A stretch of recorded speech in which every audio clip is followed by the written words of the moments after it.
All right, guys. Happy hump day. I am currently watching the US-Iran game on my computer as we record this. Listen, for those of you that don't know, I played soccer in college. I was an All-American soccer player in college. I was a goalie, and I love soccer. And the World Cup's kind of a big deal. It is. I was in France for it a few years ago. Oh, really? It was awesome. Yeah. Yeah, so the U.S. is playing Iran right now as we're recording this, and it is in stoppage time. Oh my God, there's 9 minutes of stoppage time. That's a lot of stoppage time. Actually, it wasn't in France. It was in Belgium. We were in Brussels. Yeah, the big thing about Qatar, where it's at this year, is it's 100 degrees there at night when they're playing. So I think it throws, for some of these people that aren't obviously in constantly in really hot weather. Yeah. It's been very warm.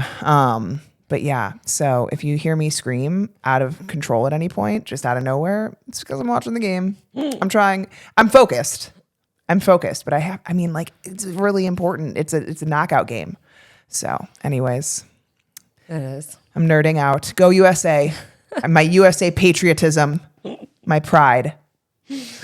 All right. So we want to talk today around 5 reasons when calories in, calories out does not apply.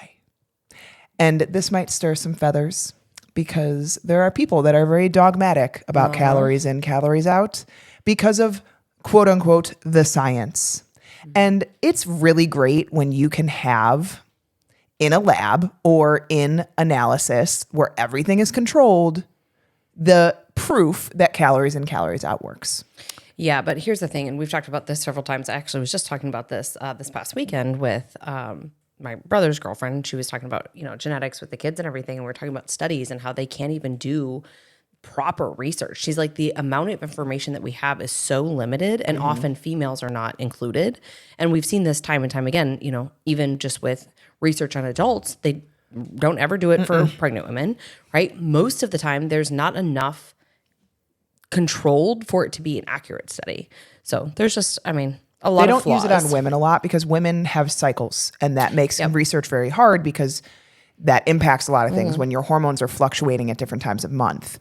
Well, that on top of your genetics, on top of you can't put 100 women in a trial and 30 of them have Hashimoto's, 30 of them have RA, 30 of them have PCOS. You can't really get a level playing field for it to be super, super accurate. Exactly. And again, some people would even disagree with that statement, but that's why what I've seen in terms of the research, there's some correlations, but it's not causation. Oh, absolutely. And you guys know that when there was research done on the V, they exclude people with autoimmune conditions. They exclude that you exclude people that it can affect even more. And so you need to understand that when things are quota, and same thing with drug companies, when drug companies put out research, they are funding the research. They are not going to include people in that research that would likely have negative side effects. And so when things are quote unquote safe, you got to take that with a grain of salt. And that is where clinical experience, that it's where, anecdotal experience plays a big role. And we're going to talk about a lot of those situations today. And the number one,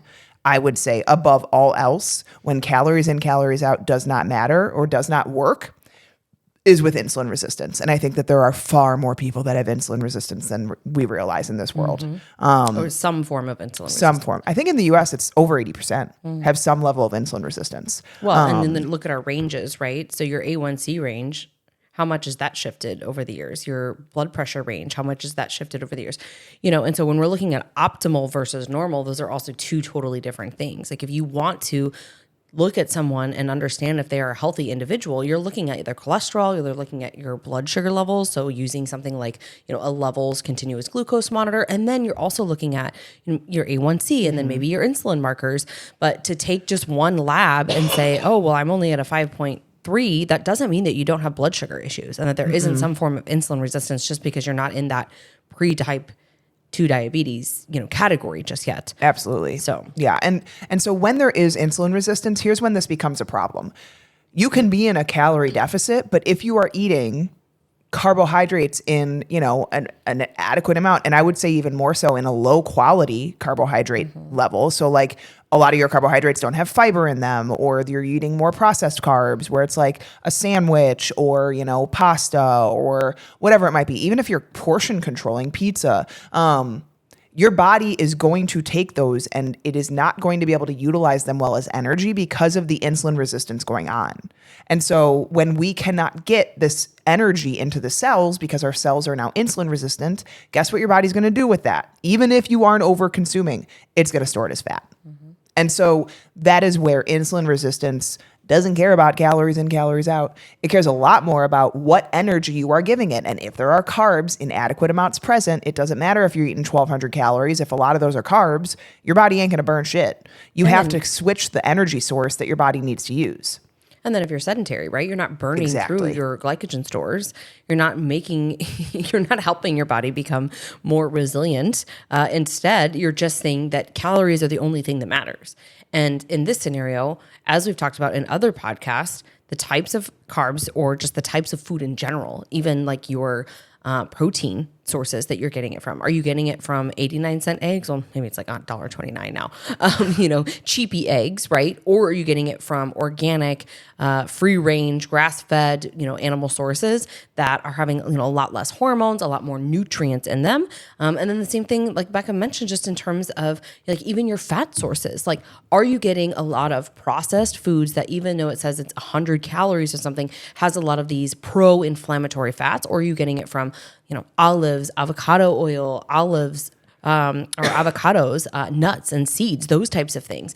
And again, this is what we're talking about today in terms of people blanket statement that it's all about a calorie deficit, no matter how you create that calorie deficit. You know when that works? When you're like 20 years old and your body hasn't accumulated levels of hormone dysregulation and stress and imbalances and dysfunction. That's when it might work. And usually those are the people preaching it. Like macro coaches. And that's fine for a certain population, guys. But like, don't layer that onto people that are in their 40s in perimenopause that are dealing with hormone imbalances, toxic overload, gut dysfunction. Like, there's so many other things that come into play. And then you make those people feel like they're broken. Like, you make those people feel like, well, you're telling me this should work and it's not working. So what's wrong with my body? What's wrong with me? And that's why we do what we do. Like, that's why we have FitMom. That's why we do the testing. That's why we do the deeper dive, because you do feel broken when like it works for that person, but it doesn't work for me. Yeah. And yes, we're going to talk about what you need to do. There needs to be adherence. There needs to be things that you're doing properly. You can't just say that like, oh, well, I think I'm in a calorie deficit. It's not working. There needs to be adherence to that and strict, approaches to that. But for a lot of people that are older, that things have become more dysfunctional, that is when this is not the case. Yeah. And I'm just thinking, even for people who look okay in terms of their labs, but they're having symptoms of blood sugar dysregulation. So they're feeling tired after their meals, or feeling like they need to, have a midday nap, or living off of caffeine. Like, I have to have caffeine to get me going in the morning. I have to have caffeine between 3 and 5 p.m., having cravings in terms of like sugar or salt. I'm waking up in the middle of the night. I have, trouble falling asleep, staying asleep, things like that. Like, this tired and wired feeling is very heavily connected to blood sugar. And so for some people, when their blood sugar is all up and down and you're riding this blood sugar roller coaster, even though you're not at the point of insulin resistant yet, you're setting the stage for it. And that's how it happens. And so, if you're somebody listening right now and you're like, well, what do I do about that? One, I would say make sure that you're building balanced meals and that 80% of your food is one ingredient foods. We understand you're going to have some processed things, right? You may have protein shake, protein bar, those types of things, but one ingredient whole foods, and start to play around with the balance of that in terms of your carbs to your fat ratio. Adequate protein every meal is going to be ideal for stable blood sugar levels, but you may find that you feel better eating a little higher fat and then time your carbs around dinner to support sleep, or post-workout, as we've said a few times before. And so that goes hand in hand with number 2, and that is food quality. Guys, I know this all too well because when I dieted with Weight Watchers, I used a bunch of 100-calorie snack packs. I used all of the high-fiber wraps because I wanted the lowest point value possible because I was afraid I was going to run out of my points. It was extreme. And so I'm going to say that, number 1, I think a lot of people overestimate or overassume how, air quote here, healthy they eat. If you were to write down every single thing that you put into your mouth, what I would ask you to do is go back and write down how many of those contained more than one ingredient. For example, an apple is an apple. If you had a That's It fruit bar, there are are probably other ingredients in these things, right? And we've been led to believe that these air quote health foods are good for us, yet they're actually filled with a lot of nutrients the body doesn't even recognize. So I think that's, a thing for you to understand in terms of the quality, because 100 calories from an apple compared to 100 calories of a donut is going to be metabolized and utilized in the body completely differently. So this is something that I think a lot of people, if you take a true evaluation of what you're eating and the balance of your meals, and then you go back and you evaluate it without judgment, without shame, what you're going to find is that there's a lot of room for improvement. Oh, absolutely. And I think that this is where a lot of people don't understand and no fault to anyone. No one probably should have to understand like the close in-depth mechanisms that go on with the body that need coenzymes and minerals and nutrients and a level of B vitamins for different things and amino acids for liver detoxification. Like there's so many intricacies to the body that require nutrients. But I think the problem is a couple things. Obviously, our food is way less nutrient dense than it used to be. Unfortunately, the soil is not as good as it used to be. There's, farming mechanisms, things that we spray our food with, the level of glyphosate in food, like all of those things play a role here. And that basically puts us at a disadvantage before we even start. And so that's why you have to put even more effort, unfortunately, into the quality of food that you're picking, because minerals act as cofactors for enzyme reactions, maintain the pH balance of the body, facilitate the transfer of nutrients across cell membranes, maintain nerve conduction, help with relaxing and contracting of muscles, and regulating tissue growth and detoxification of liver, and all of these different things that we don't even imagine go on in a day. Like you just go around doing the things during your day, breathing in and out through your lungs, your body's pumping blood for you, and you're like forgetting to eat food, and then you eat your leftover kids like mac and cheese. And you think that you should have a perfect life. Like we need to be more realistic with what we're actually putting in our bodies and how our bodies are functioning. Yeah. You have to take a deep look. And I think it's important too, if you're somebody who is struggling right now, to do a little bit of research yourself as well. Like we've had a few clients come in and say, I diagnosed myself with anemia, and then they were actually anemic, but they had to keep pressing the doctors that, to run the lab work. And then all of a sudden they find that, yeah, they are anemic. And then the next question becomes, okay, well, what about copper? Because copper is a cofactor to iron. If you're not storing and holding on to iron, what are your copper levels? We've had a few people that have come in on even iron supplements, and there's no cofactors to it. Yep. So we're not using the best quality of supplement in this situation that we could be, because of a lack of education and informed consent to the patient or the client, that they could be using a good quality supplement that has these cofactors that are necessary for this to be absorbed in the body. And so that's one thing that kind of gets me a little bit riled up, is that we even have some clients who have, advocated for themselves, gone to the doctor or a functional doctor or whoever, and then there's still all of these missing links because they're not looking at how minerals essentially work. It's like calcium. Calcium, the NTA has this great quote, and it just basically says it's a game of cofactors. Many people get enough calcium, but they lack the tools that are needed to absorb calcium and to send it to places that it should go and keep it out of places it should be. Here I think about like vitamin C, vitamin K, like all of these other things.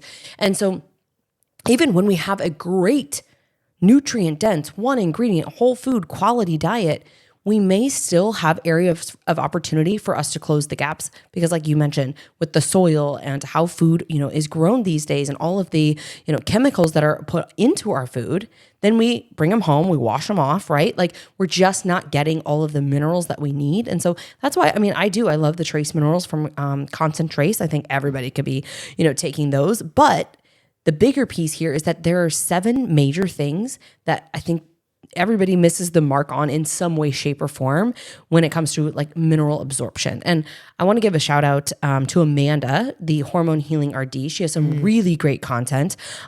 We are by no means the expert in minerals, but she is fantastic talking about minerals. We have a few practitioners that run the HTMA. I'm very excited for Lauren to be joining our team here in a few weeks. That's a hair and mineral analysis that we do to get like a long view and like a long-term picture of what's been going on in the body.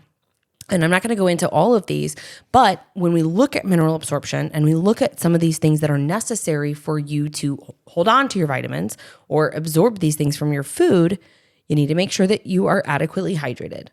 Have you drank enough water today? When was the last time that you used electrolytes? LMNT, pink Himalayan sea salt, a little bit of lemon water would be, good in the morning time to help with this. Your digestion. 1, are you getting the quality of food? And then 2, are you slowing down, to really chew your food properly and support absorption of these things? There can also be dysfunction, but systemic pH, so the alkaline and alkalicity in the body, hormonal function, your vitamin intake, and just other things that impact the ability to absorb vitamins. I think about fat soluble vitamins here. A lot of people take vitamin D, they don't absorb it at the right time. Like somebody who told me that they take it at nighttime before bed, and I'm like, it's it's the sunshine vitamin. Take it in the morning with some fat for better absorption. Some people just don't know these things, right? But all those little things impact things. Fatty acids, are you getting these from your foods? Or are you buying a bunch of fat-free products that are filled with junk, right? And so there's no essential fatty acids. And then other minerals, as we mentioned. So there's other cofactors, to certain minerals even being able to be used and absorbed in the body. So make sure that you follow Amanda. She is, a great dietitian, and she's got a lot of good content when it comes into minerals if you want to dive into that more. Yep. So number 3, couldn't go without talking about gut health. Mm-hmm. So gut health. Just spit water on myself, by the way. It's totally fine. By the way, the US won. Woohoo. Woo. So gut health. I kept going there because I could see you just still watching. If you are watching on YouTube, you probably could have seen my face. My stomach was in knots because there were a couple moments towards the end of that game that I ran almost scored, and I was very, very nervous. Anyways. Okay. So with gut health, things that can be impaired. If you do not have a healthy gut, in terms of you have mucosal barrier integrity issues, like your cell lining, the junctions between those, aka what we call leaky gut. Or sometimes if the actual cells themselves are porous and too kind of easy to have transdermal absorption, you will lose nutrients. So you are losing these nutrients that should be going into the cells, and you are losing them because your body is not able to accurately absorb them. You can also sometimes, depending on what bacterial overgrowths you have, you can actually extract higher calories from food. So literally, if you eat 200 calories of food, someone with a healthy gut may extract 100 calories of that, but because of slower digestion of someone with an unhealthy gut, you may absorb 120 calories of that. So you're basically getting higher calories from food. It's like you're eating higher calorie without actually eating higher calorie. Inflammation, when you are having, when we have leaky gut and when you have things that are getting out of the GI tract that shouldn't be, because if you think about the GI tract is basically from your mouth to your anus. It is one long mucousy tunnel. Things that go in the GI tract should stay in the GI tract, other than nutrients that get absorbed into our cells. But when you have leaky gut, or when you have things like bacteria and viruses and pathogens that get into your bloodstream, they wreak havoc. They cause systemic immune responses. So you have basically chronic inflammation going on where your body is chronically irritated, and that creates issues. You are probably puffy. You're probably dealing with bloating. You're probably dealing with food sensitivities because pieces of food then get through into your bloodstream, and your body has immune reactions to those because pieces of food should not be in your bloodstream, larger than the levels of nutrients that food should break down into. And so it turns into this whole shit show, to be honest, where your body has impaired digestion, impaired absorption. You are now nutrient depleted. You are likely not getting what you should from your food. And as we just talked about, that then turns into a whole host of other issues because now we're missing enzymes, we're missing nutrients that we need for cofactor, equations within the body. There's so many things that then downstream and upstream go wrong that the gut plays a role. Mm-hmm. Yeah. And then we think about, some of the markers that we look at on the GI map. And we talked a little bit about this in one of our recent podcast episodes on the 3 big dominoes. But when we're looking at the intestinal health markers on the GI map, we're looking at, are you breaking down and emulsifying fats appropriately? Or is fat getting through into your stool? And that tells us a little bit about your biliary support if there's a need there. And so when we think about bile plays a bunch of different roles, but we do commonly see certain individuals struggle to digest and absorb fat. So their food or their stool might look a little bit darker in color. It might be more sludge-like. They might be even, more constipated and things like that. And then we look at your pancreatic function. So with your pancreatic enzymes, these all play various roles. And I have a few posts about this on Instagram, even just talking about foods that contain some of these, enzymes like bromelain that we need. Papayas are a really, really great source that are, high in digestive enzymes naturally, but they're also anti-parasitic. And so like incorporating some of these foods into our diet naturally can help us absorb other foods. But we see it a lot of times, especially for people who have, been sick, I would say frequently, or have struggled with addiction in the past, have had a lot of antibiotic use. Like it just places a big burden on the digestive system. And so we see that the pancreas is then struggling, the gallbladder is struggling, the liver is struggling, right? Your immune system is struggling. And so we can give supports here, but the question is it really necessary? We've talked about digestive enzymes before. I think it's a great place to start for some people in terms of digestive bitters. I personally have the enzymes that I like, but they do have some HCl in them. They're called Enzymix Pro.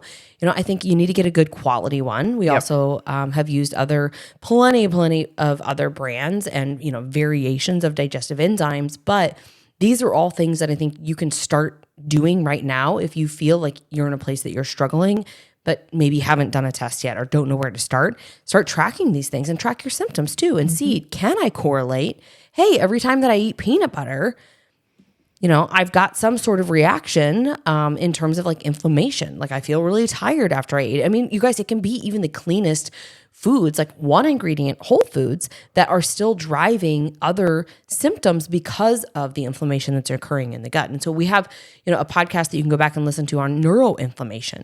What happens when the body looks at food and it sees it as an invader, it goes to chemical warfare. And so while you even then might not have like digestive symptoms like, bloating or gas or diarrhea or like pain in your stomach, you may be noticing like, oh, I feel more tired or joint pain. Yeah, I was going to say like brain fog is very common because of that neuroinflammation. So start to pay attention to some of these things. Sometimes it's really hard to pinpoint, but it's important because these things are not normal. I think a lot of people just walk around and kind of think, well, it's part of aging, but they don't realize that there's like a better path and you can feel so much better if you get to the root cause of what's going on. And the good thing is, I would say more and more recently, we've been seeing just a lot of clients who need support. They don't need eradication. No. They need support. They need to rebuild their microbiome.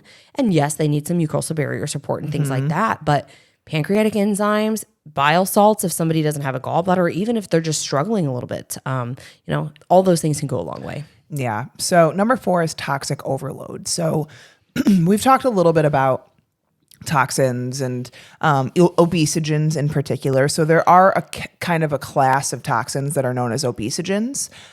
So these are chemicals found in air, food, water, beauty products that basically negatively affect hormones and change the way that our body stores and uses fat.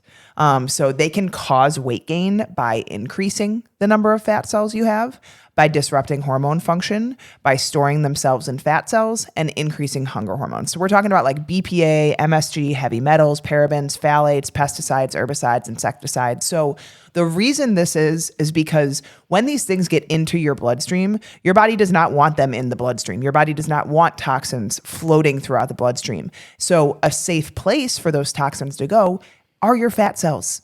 So basically your body stores these things in your fat cells, and then your body don't want to give those up, because once it gives up those fat cells, guess what gets released out of those fat cells? The toxins. And so your body becomes weight loss resistant to an extent because it's trying to protect you ultimately.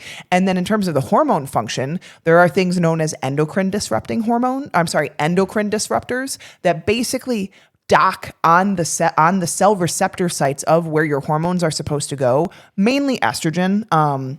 is one of the big ones. So like we know of dirty estrogens, they're called basically, and they are these toxins that kind of act as estrogen and they go and block the hormone receptors and they basically create an imbalance of hormones. And so we see this a lot of times when people, especially like if people are constipated or they have poor gallbladder function and they are not producing adequate levels of bile.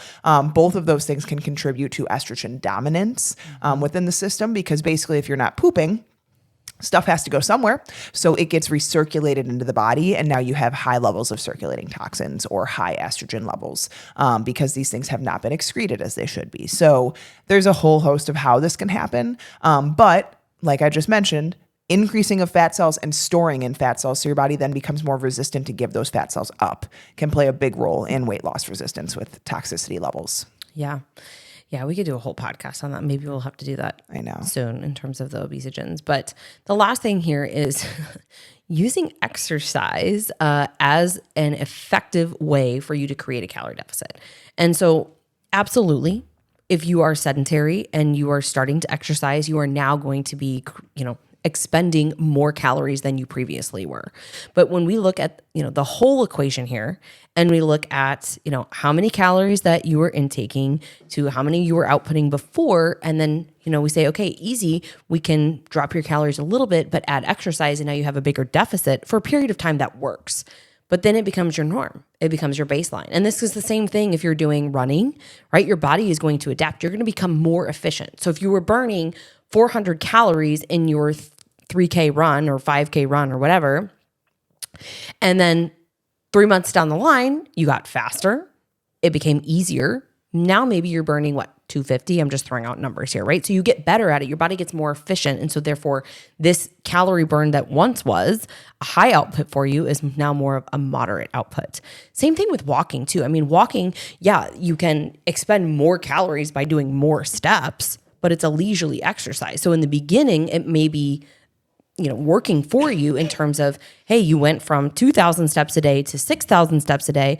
But again, that's going to eventually become your baseline. That's going to become your norm. This is why for me, if I'm in a deficit, my workouts are more intense than they already are. And then I'm adding NEAT or LISS. I'm adding some form of cardio because that's not part of my current norm. Or I'm adding more steps because I already have a baseline of basically 12 to 14,000 steps. So we just have to understand that this is not an effective way long term. I think in the beginning, it can absolutely work for some people, and I think everyone should exercise. But long term, you've got to be thinking about other levers that you can pull. Yeah, and I would say even more so too with high intensity exercise. Your body is going to, especially if you're under eating. A lot of people think like, I just need to work out more and more and more and create this bigger and bigger gap with calories. But eventually that gap is going to hit a plateau because your body's not, what your body's thinking is like, you're going to kill me. You're basically going to drive me down to 0 pounds of weight, which is, I always joke sometimes. I'm like, women will never be happy until the scale says 0. Like it's just, there's never a good number.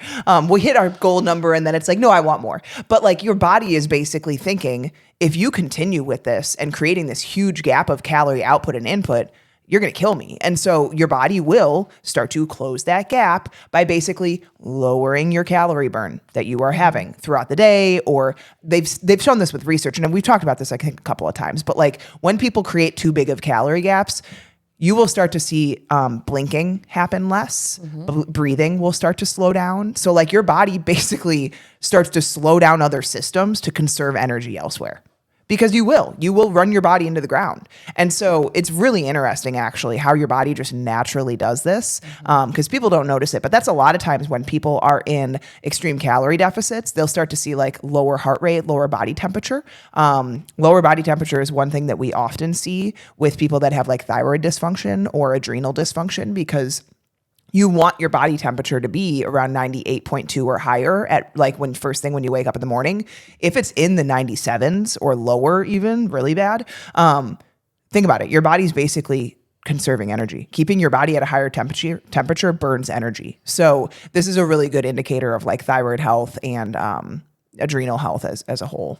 Yeah. And I think you have to factor in too, like recovery, lack of recovery. Like again, more of being in that catabolic state rather than the anabolic state and building your body up. Like at some point in time, injuries start to occur, or you just start to fatigue out. Oh, God, like, yeah. I can't do this anymore. You may even see that what was an easy run or 100 burpees was easy for you at one point, whatever it is now really hard. It just feels much harder. So I think there's a lot of, ways that you can slice the pie here, but at some point in time, your body is going to outsmart you, and it's basically going to put the metabolic brakes on, and you're not going to see progress even when you're doing all of these things that are right. So this is why we're always looking at further layers of, Yep. what else have we missed? What other pieces of the puzzle can we, really start to collect and put together for certain individuals? Because sometimes it's not just gut health, right? Sometimes it's not just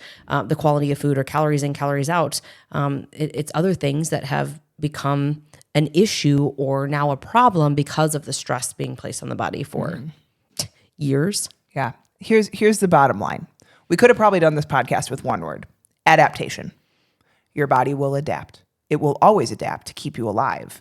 You may not like those adaptations because they mean you are not now losing weight when you think you should be losing weight. Your body sees it as survival. So we need to be smarter. We need to understand the body deeper. We need to be more willing to give the body the care that it deserves to keep you alive and healthy. And yeah, calories in, calories out ain't always where it's at.